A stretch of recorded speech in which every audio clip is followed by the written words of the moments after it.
Bonjour à tous et à toutes, j'espère que vous allez bien. Aujourd'hui, on se penche sur un personnage issu d'une longue lignée militaire. Gilbert du Mortier de Lafayette voulait naturellement entrer dans l'armée. En Amérique, il a démontré que la valeur n'attendait pas le nombre des années. La Révolution lui offre un tremplin idéal s'il avait su le mettre au service de ses ambitions, comme le fera un certain Bonaparte. Vous voulez en savoir plus sur le marquis de Lafayette? Venez avec moi. Jusqu'à la fin de ses jours, il a voulu qu'on lui écrive et qu'on l'appelle Général Lafayette. Mais sa vie est si longue et si complexe, son rôle politique si important, que ce volet de sa carrière est souvent laissé de côté. À tort pourtant. Si, comme dans la plupart des familles de noblesse d'épée, Lafayette est attiré par le métier des armes, il s'agit dans son cas d'une véritable passion. Gilbert du Motier, marquis de Lafayette, est né le 6 septembre 1757, sous une étoile indéniablement martiale. D'abord parce qu'il appartient à une lignée très ancienne de la noblesse auvergnate, qui remonte au XIIIe siècle, et dont la branche aînée comporte un maréchal de France, compagnon de Jeanne d'Arc. Cette tradition se perpétue jusqu'à son père, Michel du Motier, qui met une condition à son mariage avec Marie-Louise Joly de la Rivière, d'obtenir l'argent nécessaire à l'achat d'un régiment de grenadiers de France. Sa carrière sera brève, le colonel de 25 ans est tué à Midden en 1759, laissant le petit marquis de Lafayette orphelin. Les deux frères de Marie-Louise ayant également trouvé la mort pendant la guerre de 7 ans, la jeune veuve devient alors l'unique héritière du richissime marquis de la Rivière, qui fait venir le marquis de Lafayette à Paris en 1768, où il est inscrit au collège du Plessis.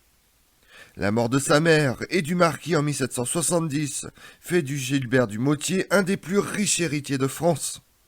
Son éducation est alors confiée à son arrière-grand-père, le comte de la Rivière, lieutenant général et ancien capitaine des mousquetaires. Grâce à ses relations, la Rivière fait inscrire le marquis de Lafayette, qui rêve déjà d'entrer colonel, comme son père, à l'Académie de Versailles, où il reçoit sa première éducation militaire avec les frères de Louis XVI. Le comte de la Rivière utilise ensuite son amitié avec le duc d'Ayen, un autre lieutenant général, pour organiser le mariage du marquis de Lafayette avec sa deuxième fille, Adrienne de Noailles. Cet hymen prestigieux permet également au marquis de Lafayette d'entrer comme lieutenant dans le glorieux régiment de Noailles, avec promesse d'y devenir capitaine. Lafayette embrasse alors la carrière avec passion et participe aux manœuvres à Metz sous les ordres du comte et du maréchal de Broglie. Victor François, duc de Broglie, petit-fils de maréchaux de France et lui-même maréchal de France en 1759, l'un des généraux français les plus compétents de son temps. Il est le frère de Charles François, comte de Broglie. Ce bel avenir sous les drapeaux s'estompe brusquement quand le ministre de la guerre décide de diviser par 2 le nombre de régiments et donc le nombre d'officiers. Gilbert du Motier se retrouve capitaine réformé, c'est-à-dire licencié. Situation que le jeune homme vit très mal dans le cercle très fermé des amis de Marie-Antoinette. La vie militaire convient décidément à ce solitaire très imbu de ses qualités. Il reste cependant une solution: poursuivre sa carrière à l'étranger. Lafayette se tourne alors vers le comte de Broglie, ex-chef du secret de Louis XV. Ce dernier rêve d'être le généralissime des insurgents américains que Louis XVI vient de décider d'aider en secret par l'intermédiaire de Beaumarchais. Contrairement à ce qu'affirmera Lafayette dans ses mémoires, ce sont sa femme, son beau-père le duc d'Ayen, c'est surtout sa belle-mère, la duchesse d'Ayen, qui organise le départ pour l'Amérique. Charles François, comte de Broglie, ambassadeur de Louis XV en Pologne, puis chef du secret du roi, et organisateur du soutien clandestin aux insurgés d'Amérique, fera en sorte que Lafayette participera à la guerre d'indépendance. Le conseil de famille, car le marquis de Lafayette est encore mineur, assure en effet le financement de l'expédition de la Victoire, navire initialement armé par l'armateur Roculès de Basse-Marin. Pour le comte de Broglie, Lafayette investit plus de 66 000 livres au tournoi, dont 50 000 prêtés par Beaumarchais, dans les cargaisons composées en majorité d'armes. Le marquis de Lafayette débarque en Amérique le 13 juin 1777 et ses affaires commencent bien. La vente de la cargaison à Charleston 2 jours plus tard rapporte plus de 4 fois son prix d'achat. Elle financera les dépenses de Lafayette pendant 2 ans. Après un parcours éprouvant de plus de 1200 km, le jeune homme se présente le 29 juillet à Philadelphie, devant le Congrès, pour servir gratuitement à ses dépens avec le grade de major général que lui a accordé à Paris Silas Dehaene, agent des insurgés en décembre précédent. Le Congrès envoie le jeune officier de 20 ans comme aide de camp de George Washington, alors en pleine retraite. Le marquis de Lafayette fait rapidement ses preuves. Le 11 septembre, à la bataille de Brodwyn, près de Philadelphie, les insurgés se débandent, mais le Français, par son courage au feu et des ordres judicieux, sauve la situation malgré une balle dans la jambe. Cette blessure, son courage et sa compétence le font reconnaître comme un vrai général par Washington et son état-major pendant le terrible hivernage de Vallée-Forge. Le 6 février 1778 voit l'annonce du traité d'amitié entre la France et les États-Unis d'Amérique. Le marquis de Lafayette grimpe du rang de mercenaire d'honneur à celui de représentant de Versailles. Il participe désormais activement au plan de coopération entre les insurgents et la flotte de l'amiral d'Estaing, du 14 juillet au 3 novembre, notamment au combat devant New York. Gravement affaibli par une forme de dysenterie, il est cependant autorisé par le Congrès à rentrer en France sur la frégate Alliance. En février 1779, le clan Noailles organise la célébration de son retour. En mai, Louis XVI lui permet d'acheter un régiment de dragons du roi pour 80 000 livres. Voilà Lafayette colonel, comme son père. Au nom de l'alliance franco-espagnole, les diplomates ont imaginé d'en finir avec l'Angleterre par une guerre courte décidée par un débarquement outre-Manche. 2 corps de troupes sont donc massés à Saint-Malo et au Havre, où grâce à ses relations, Lafayette parvient à se faire affecter. L'ambitieuse opération ayant échoué à cause du typhus importé à bord des bateaux par les troupes de marine, il faut revenir à une stratégie de guerre longue. À bout de ressources, les insurgents américains réclament désormais les troupes françaises. Ces catholiques refusaient 2 ans plus tôt. Le marquis de Lafayette rendosse alors son uniforme de général américain et dispense ses conseils à qui veut les entendre.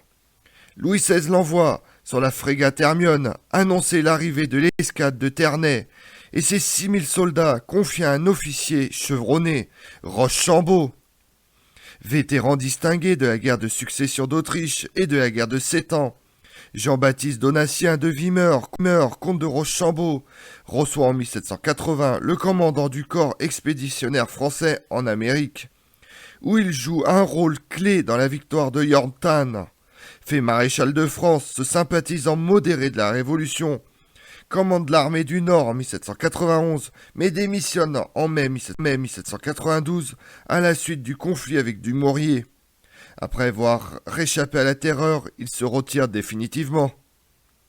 S'appuyant sur sa popularité dans les 2 camps, le marquis de Lafayette croit pouvoir décider de la stratégie en Amérique du Nord et propose l'attaque de New York, défendue par 12 000 soldats et plus ou moins autant de loyalistes. Il se fait rabrouer par Washington et Rochambeau, tous 2 conscients qu'ils ne recevront pas de renfort et qu'il faut ménager leurs forces en s'appuyant sur Newport et Boston. Après un rude et monotone hivernage, le marquis de Lafayette est envoyé combattre le général Charles Cornwallis en Virginie avec un régiment de recrues locales qu'il équipe à ses frais de souliers et de chevaux afin de les rendre plus mobiles. Brillant tacticien, le Français joue la souris devant le chat Cornwallis, qui se retrouve forcé au repli sur Yorktown, où les troupes françaises débarquées par les vaisseaux de l'amiral de Grasse viennent encercler. La victoire navale de Chesapeake le 5 septembre 1781 n'empêche pas seulement l'arrivée de renforts britanniques, elle ouvre le passage de l'escadre de Barras et de l'artillerie de siège. Le 5 septembre 1781, dans la baie de Chesapeake, en Virginie, l'escadre de l'amiral de Grasse, 24 vaisseaux, repousse l'escadre de l'amiral Grave, 19 vaisseaux, venus au secours de Cornwallis, assiégé. La bataille indécise force les Anglais à retourner à New York pour réparation, scellant la défaite de Yorktown le 19 octobre et l'indépendance américaine. Le piège est désormais scellé, et lors du siège de Yorktown, le marquis de Lafayette, sous les ordres de George Washington, commande les troupes américaines aux côtés de Rochambeau. Cornwallis ayant capitulé le 19 octobre, les opérations terrestres sont terminées en Amérique, et le marquis de Lafayette retourne en France, d'où il rejoint Cadix pour participer à l'expédition de la Jamaïque, prévue en 1783. La paix annule tous ses projets et le général abandonne alors définitivement ses galons américains pour un grade équivalent dans l'armée royale française.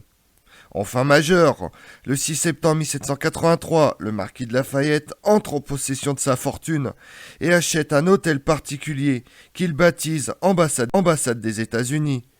Il fréquente par ailleurs assidûment les milieux progressistes, soutenant la cause des protestants et l'abolition de l'esclavage, ce qui ne l'empêche pas de côtoyer de près le pouvoir. Il est ainsi à Cherbourg, en juin 1786, dans la barque sur laquelle Louis XVI assiste au lancement d'un cône de César destiné à la grande rade qui protégera le port. Il suit en parallèle avec passion la naissance de la Constitution des États-Unis et l'élection du premier président. Il se voit d'ailleurs volontiers en Washington français et s'engage de plus en plus en politique. Désigné pour faire partie de l'Assemblée des notables qui doivent voter en faveur des réformes monétaires de Calonne, il écrit à son modèle américain le 13 janvier 1787 « À 19 ans, je me suis consacré à la liberté des hommes et à la destruction du despotisme », ajoutant qu'il veut changer le sort des protestants de France. L'Assemblée dissoute, le marquis de Lafayette demande à reprendre du service comme militaire, mais comme il soutient en même temps des revendications de Bretagne, Louis XVI refuse sa nomination au grade de général. Le marquis de Lafayette se fait alors élire aux États généraux que le roi convoque en 1788. Le marquis de Lafayette commence sa carrière parlementaire en déposant un projet de texte de déclaration des droits de l'homme qui occulté par la prise de la Bastille, Louis XVI ayant ordonné d'éloigner les troupes. Paris se déclare commune et crée une garde bourgeoise, dont elle donne le commandement aux héros de Yorktown. Le 17 juillet, c'est lui qui remet à Louis XVI la cocarde tricolore. Bleu et rouge encadre le blanc de la monarchie, qui devient également celle de la garde. « Je règne sur Paris », écrit Lafayette, ajoutant prémonitoirement « Ce peuple furieux et ivre ne m'écoutera pas toujours ». À la suite de l'assassinat de l'intendant Foulon à Paris le 22 juillet, le marquis de Lafayette réorganise la garde, qui devient nationale. À sa tête, pendant les journées d'octobre 1789, il parvient à protéger la famille royale pendant son transfert aux Tuileries. La fête de la Fédération, le 14 juillet 1790, marque son apogée. Sur le Champ de Mars à Paris, il prête serment de fidélité au roi et à la loi au nom de toutes les gardes nationales de France. Mais s'il est partisan de profondes réformes, Lafayette est incapable de s'entendre avec Mirabeau, l'homme fort du moment. Il s'isole de la classe politique et ne mesure pas la crise qui divise les Français. La première alerte sonne en juin 1791. Louis XVI s'est enfui et Danton réclame alors la tête de Lafayette, qui était responsable de la surveillance du roi. L'arrestation à Varennes lui sauve la mise, mais ne l'empêche pas d'apparaître comme le responsable de la fusillade du Champ de Mars le 17 juillet. Il quitte alors les Jacobins pour fonder le club des Feuillants, et le 6 octobre démissionne de la garde nationale pour se retirer dans son château natal de Chevignac. C'est là qu'il est rétabli le 30 juin 1792 dans son grade militaire. Devant la menace de guerre aux frontières, L'Assemblée législative, en quête de militaires fiables, le nomme à la tête de l'armée du centre, en Lorraine, tandis que Rochambeau prend l'armée du Rhin et Lücknern celle du Nord. À peine nommé, le marquis de Lafayette se donne complètement dans son rôle de général en chef, établissant son quartier général le 25 décembre 1791 à Metz. Comme Rochambeau, il est conscient de l'impréparation des troupes et des conséquences du départ des officiers dont beaucoup ont immigré. Lafayette introduit dans le service des améliorations utiles et rétablit la discipline. S'inspirant de son expérience américaine, il crée un corps de tirailleurs et réorganise l'artillerie légère, avec des artilleurs à pied et des artilleurs à cheval. Comme le roi, les feuillants et les jacobins, à l'exception de Robespierre, Lafayette veut la guerre, qui favorisera, espère-t-il, l'union nationale, tout en lui donnant un grand rôle. Dès l'ouverture des hostilités en avril 1792, il entre en campagne en se portant avec 25 000 hommes sur la rive droite de la Meuse. Mais ses premières opérations sont malheureuses. À 2 reprises, les Autrichiens surprennent son avant-garde, d'abord à Florène, puis près de Philippeville, puis quelques jours après près de Maubeuge, où l'affrontement coûte la vie à son ami et compagnon d'armes d'Amérique, le général Gouvion, cousin du maréchal d'Empire. S'il parvient à rétablir la situation, son étoile pâlit à Paris, où il est soupçonné de trahison. Abandonnant son commandement, Lafayette se rend à l'Assemblée qui le soutient le 2 juillet, mais déclare la patrie en danger le 4 et le permute, lui donnant l'armée du Nord jugée plus fidèle au nouveau régime. La déclaration du duc de Brunswick menace Paris en cas d'outrage à la famille royale et déclenche la journée du 10 août 1792 et le renversement de la monarchie. Lafayette doit choisir son camp, mais il hésite. Et quand il propose de venir avec ses troupes à Paris, ses soldats refusent de le suivre. Le 17 août, le commandant en chef de l'armée du Nord est relevé de son commandement par le conseil exécutif provisoire et remplacé par Dumouriez. Ayant appris le 19 qu'il est soupçonné par Roland de contact avec l'ennemi, Lafayette préfère alors s'enfuir vers la Hollande avec 15 officiers fidèles. Capturé par les Autrichiens, il ne sera libéré qu'en 1797. Écarté de toute fonction politique par Napoléon, Lafayette se reconstruira une image de révolutionnaire et de conspirateur à la Restauration. Louis-Philippe sera manipulé le vieil homme pour prendre le pouvoir en 1830, mais il n'a jamais plus exercé de fonction militaire après 1792, laissant l'impression d'une carrière avortée. C'est grâce à ses succès en Amérique qu'il a construit la popularité qui l'amène à présider la fête de la Fédération en 1790. Il aurait pu alors saisir l'occasion pour jouer un rôle de premier plan si sa perception du pouvoir avait été à la hauteur des bouleversements révolutionnaires. En 1792, il était à la bonne place pour devenir le héros de Valmy. Mais mélangeant sans cesse la manœuvre militaire et politique, il a perdu la confiance de l'Assemblée comme de ses troupes. Au moins la fuite lui a permis de sauver sa tête. Des 3 commandants d'armée de 1791, Lücknern a été guillotiné. Rochambeau, arrêté, n'a échappé à l'échafaud que grâce à la mort de Robespierre. La Révolution n'a pas été tendre avec ses premiers chefs militaires. Comme on l'a vu, Gilbert du Mortier, marquis de Lafayette, est un officier et homme politique français, célèbre en raison de son engagement dans les rangs de l'armée des insurgés américains. 1777-1783, puis dans l'aile libérale et réformiste de l'aristocratie française, 1784-1792, et enfin dans l'opposition libérale au régime de la monarchie de Juillet, qu'il avait pourtant contribué à établir lors des Trois Glorieuses, en juillet 1830. Je vous remercie d'avoir suivi cette vidéo en ma compagnie. Si vous voulez connaître mes autres vidéos, retrouvez-moi chaque matin à partir de 6h45 sur ma chaîne YouTube Tout sur l'Histoire avec Damien, mais également sur les réseaux sociaux, Twitter et Instagram, Histoire Damien. Et pensez à liker, commenter et vous abonner. Je vous remercie à tous.